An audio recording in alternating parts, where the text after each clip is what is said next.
Ooh. Alright, so tell me your first and last name and where you were born. Okay. My last name is Funai, Funai. My first name is Teruo, Teruo, and I was born in Kakaako in January 30, 1926. So that would make you, what is your age right now? I am 97 years old. That's amazing. 97. What's your secret, Mr. Funai? I feel good. All right. So 97, you got a lot of memories about Hawaii and the Adventist church. So tell me where you grew up. Tell me a little bit about your family. What Oh, you yeah. remember. I grew up in Kakaako, place called Kakaako, and we were on the corner of Koula and Alamoana Road. Those days it was called Road. And I went to Pohukaina School for elementary, and junior high I went to Washington Intermediate School. Got it. And when you were a kid, what did you like to do for fun? Oh yeah, we were right next to the ocean, so surfing was the big thing.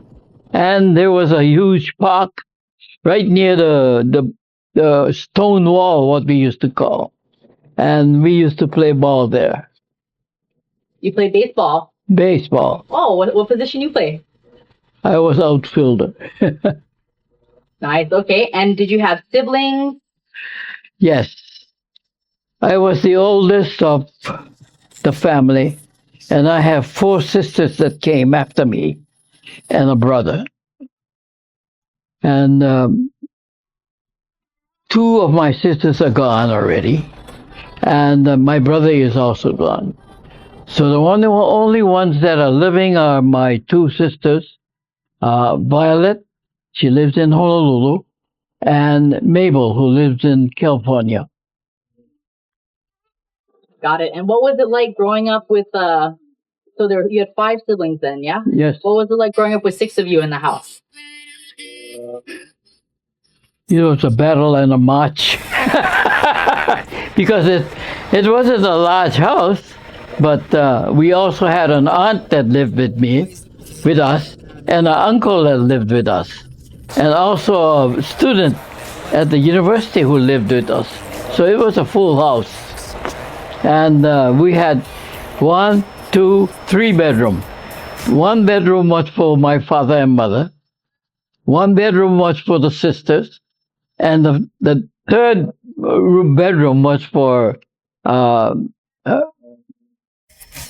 my uncle, the student that went to the university, and that's it. That's it, and myself. Wow, why were there so many people in the house? I don't know. Ask my father, but he's gone already. Yeah, so tell me about your parents. What did your parents do? Yes, my mother and my father were Buddhists, and their home church was Soto Mission. When I was 14 or 15 years old, the war came, World War II.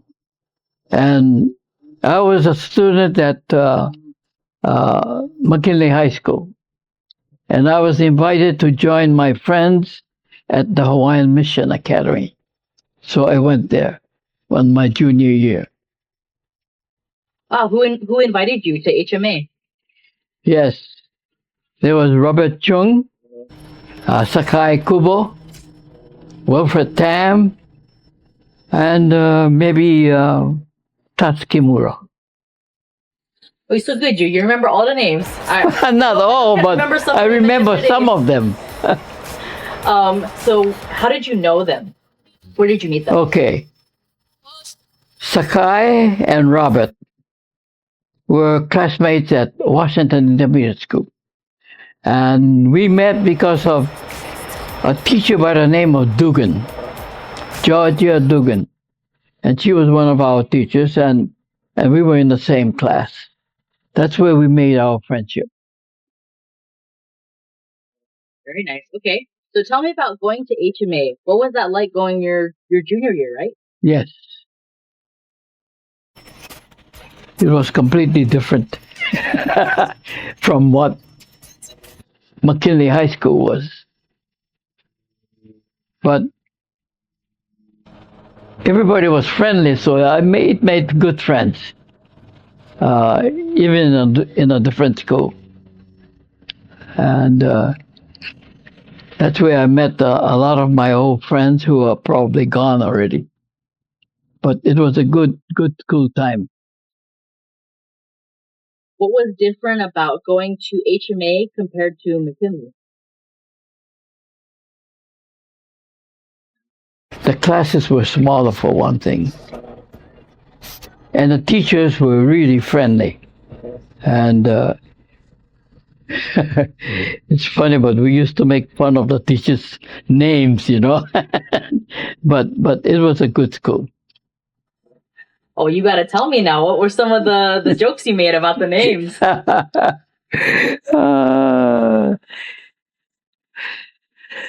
Yeah, Is it a secret? they're probably gone. So we had a French teacher who was almost like a founder of Pacific Union College in the Philippines, and we had an English teacher who was taught us English, but he was Japanese, and we had a Chinese teacher who was Chinese but taught us history, and we had a teacher that was Caucasian but taught Spanish. So it was a kind of a mixed a League of Nations of the school, and I think we had a good time. That's what I like about Hawaii, yeah? So everybody mixed, yeah? Yes. How did your parents, they were Buddhist, how did they feel about you going to an Indian school? It's very strange, but they didn't mind. They didn't mind, for one thing, because tuition was very little. If I remember correctly, it was either $15 or $20 a month. Yeah, that's the kind of a tuition we had, and it was good. That's awesome. But Yeah. was McKinley was free, right? Yes, that's right. But still, $15, $20? Yeah. Is that a lot nowadays? I mean, Well, I would say it was a lot on my parents' part, but for us it did not make any difference because we didn't know too much about the value of money. But we were among friends. That was more important. got it. Okay. So tell me about how did you first come to know Adventism? How did you learn about Jesus? Yeah. Mrs. Dugan, Georgia Dugan, who taught at Washington Intermediate School, was a Seventh-day Adventist teacher. And yes, and she and her husband, Alvin Dugan, lived right on the corner. The home is still there, the Shriners Hospital. And we used to go there on Sabbath afternoons for Bible study. And that's where I got immersed into SDA. Wow, so you learned about Adventism before HMA. I didn't know anything about them. I didn't know anything about Christianity even. But so Hawaii Mission was completely different, and it was completely new. And to me, it was intriguing. It was something different from and I say that because every Sunday we used to have Buddhist service at our home, and of course that had to come to a stop. And instead, I went to church on Saturday, and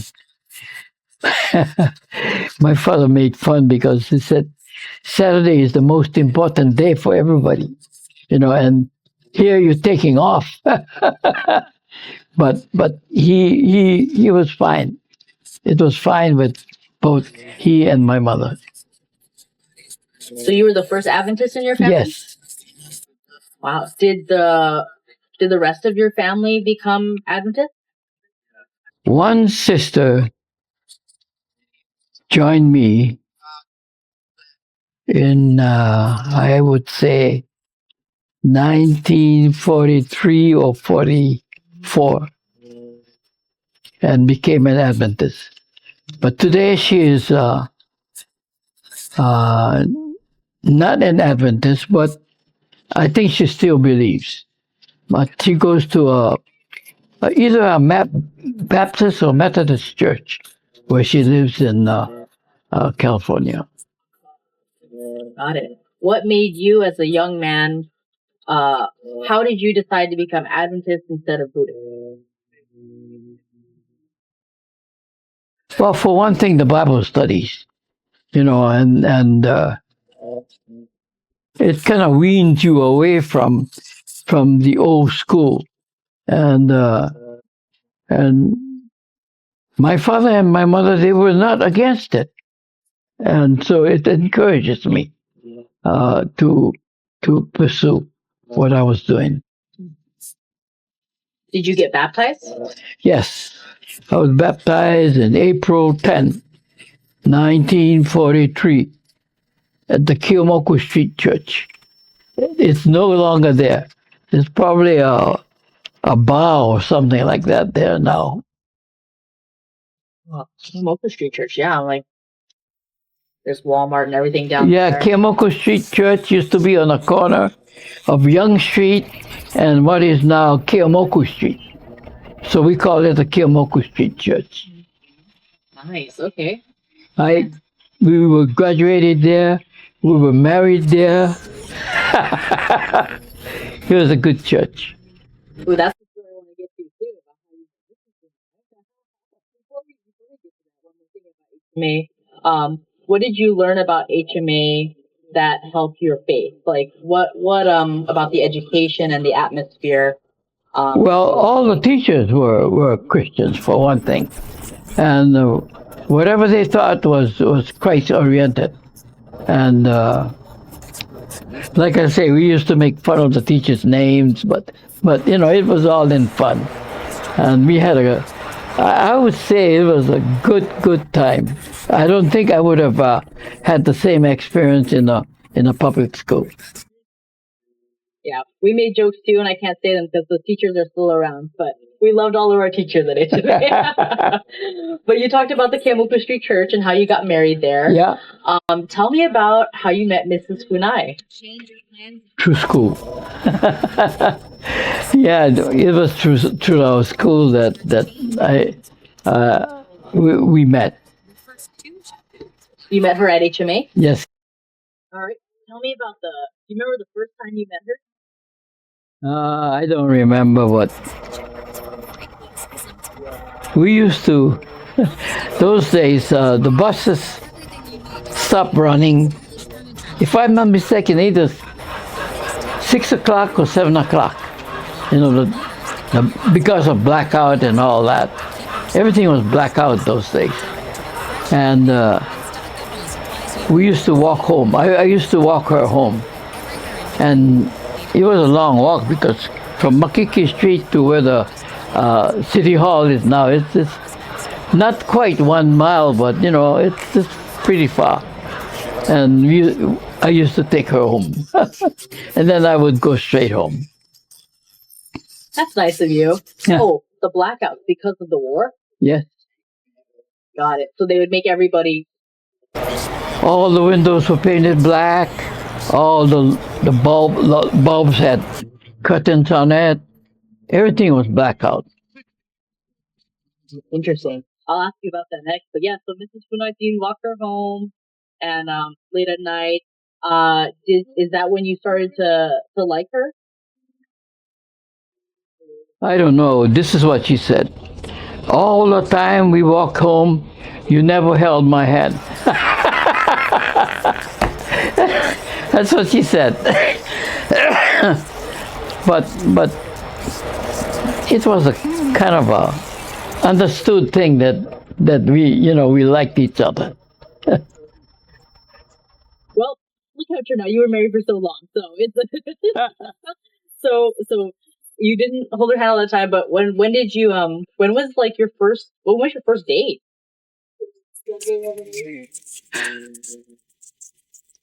After we graduated from high school, of course she went away. She went away to school, but because of the restriction, she, Miss Tamanaha, Betsy Hiroyama,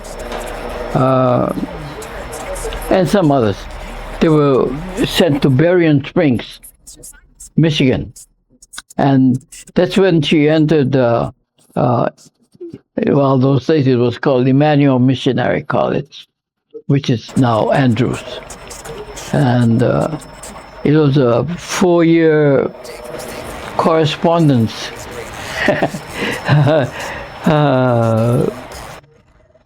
relationship. She wrote letters, I wrote letters. I was in the army, and she was at school, and so there was no contact. Wow, that's tough. Okay, so 4 years long distance. Yeah. And how did you guys end up getting married? She graduated in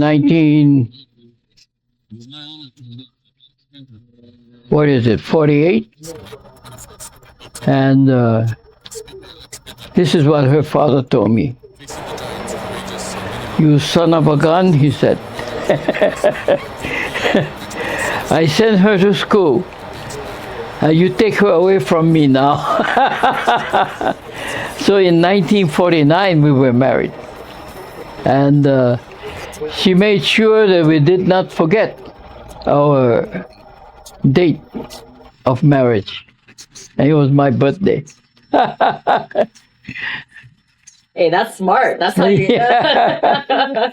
So you never forgot gifts or anniversary. No, could not. That's good. That's good. Okay. And you said you were married at Papamoyo Street Church. Sorry, Kemoku Street Church, right? That's right. Got it. Okay. Great. Okay.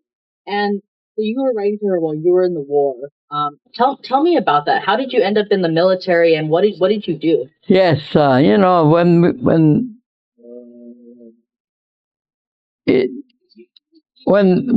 we were going to school, we also went to Japanese school. And when the war came, of course, Japanese school was cut out. But I was 1 year ahead at Japanese school. So I received a letter saying that we want you to join us as interpreters. So I went to, I've forgotten where it was now. It was either at Honganji or somewhere. And they told me, "Oh, you're too young." And so you wait for the draft. So we waited for the draft. And when we were in school, everybody was saying, "Looks like you're next." In other words, you're going to be drafted. And we waited. And then in 1945, I was drafted. Wow. So that was, how old were you when you were drafted? Yeah, I was 19 years old. So young. So what branch of the military were you in, and what did you do? Yes. Well, of course, it was all basic training, so everybody was equal. But we were in the Army, and we were destined to go to the South Pacific or the Philippines. That's what they told us. And so we were trained by a 298 Division, which was coming back from South Pacific, and they were our cadre, so they were the ones that trained us. So all through part of 45, 46, 47, actually, at least 3 months of 45, we were under their control. And yes, part of 1945, we were. That's right. They told us you're going to be deployed. What's now known now as deployment, but it was a replacement center. Soldiers were coming back, and we were to replace them. And they said you will be replacing in about a week. So they gave us all new uniforms and equipment, and we were getting ready to go. Then 1 week, 2 weeks, 3 weeks went by. And then they said, all Asian soldiers, turn in your equipment. And so I asked the quartermaster, what's going on? And he said, what was happening was that the American soldiers were being killed by snipers. And since you are all Asians, they're making us believe that they took the uniforms and were taking the American uniforms. And so we didn't know which was Japanese or which was enemy. So, we had to make a distinction. So we're not letting any Asian soldiers go down to the South Pacific.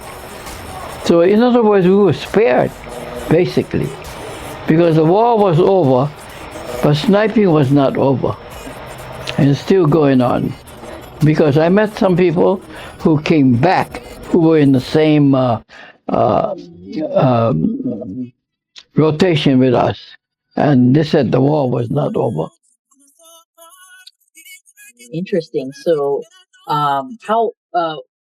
when were you drafted? When in 1945? Yeah, 1945. I would say May or June. I've forgotten now. Got it. So like a couple months before the war technically ended. That's right. So you would have gone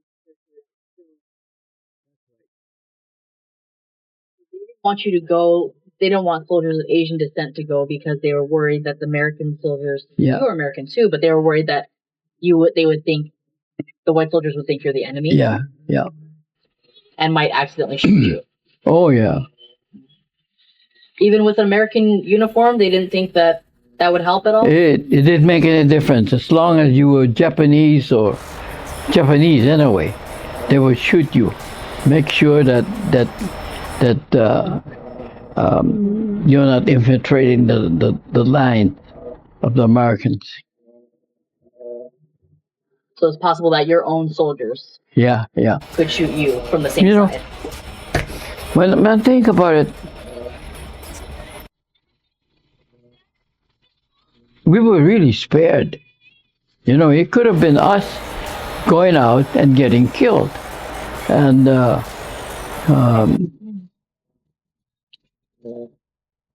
I believe God has a plan for every one of us. Not that those who went ahead did not have any plans, but I think for some of us, there was a plan that God had for us. That was together was John Obata was with us. Yeah, and Sam Inaba and Ethel Inaba, Sam and Shinsei came after us. It was Melvin Masatsugu. He was with us. So the three of us were in the same company. And we faced the same problem of Sabbath and carrying of guns and stuff like that. But God was good with us. Well, I'm glad God's plan for you is to be around for 97 years. Wow. So did you, when you were drafted, did you ask them, can I have my Sabbath off and can I not carry a weapon? Did they have that conversation? I went in there. I can see myself going into the office.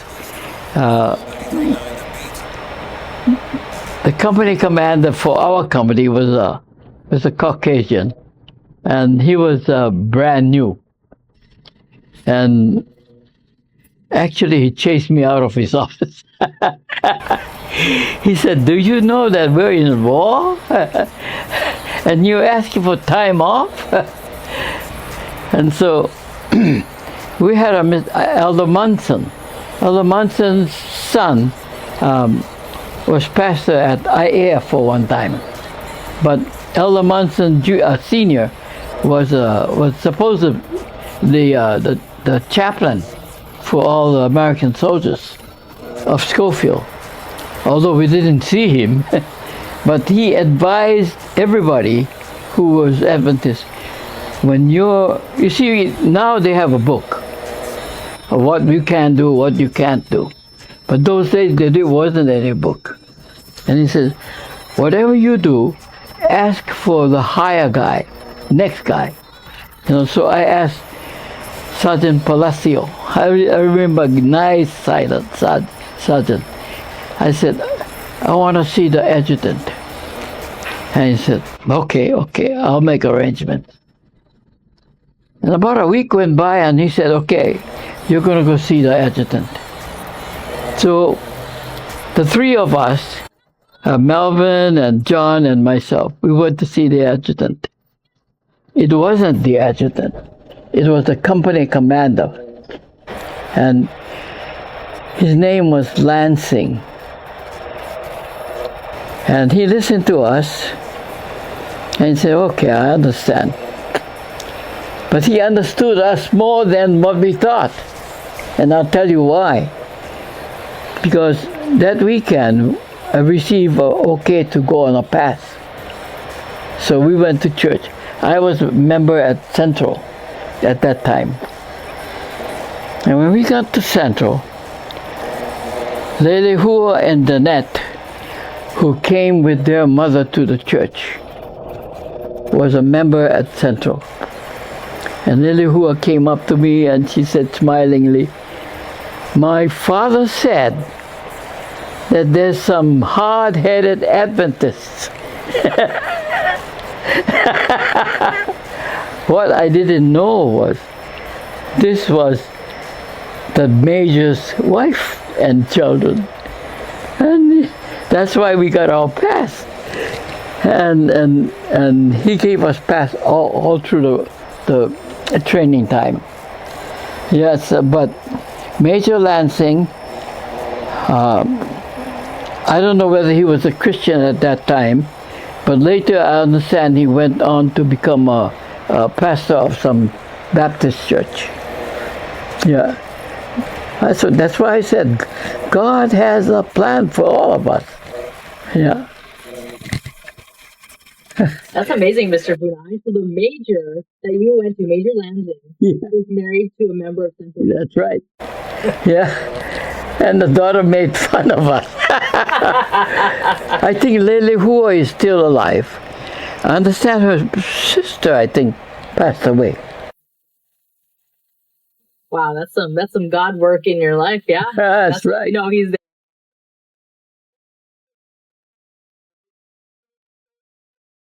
The base, you can go to church. That's right. For the entirety of your service. Yes. Wow. How many years did you serve? Well, I was discharged in 1947, and as far as I know, all my Sabbaths were cleared. That's awesome. Yeah. And you never had to. They never sent you overseas. They did send me overseas. They sent me to Christmas Island. Now, Christmas Island, of course, the war was over by then. And Christmas Island was just an outpost. And there was another fella in our company that was sent to Johnston Island. And Johnston Island had, from what I understand, 5 or 6 coconut trees. Christmas Island had thousands of coconut trees. And it was a place where coconut was harvested by the Gilbertese and sent back for some kind of oil and stuff like that. But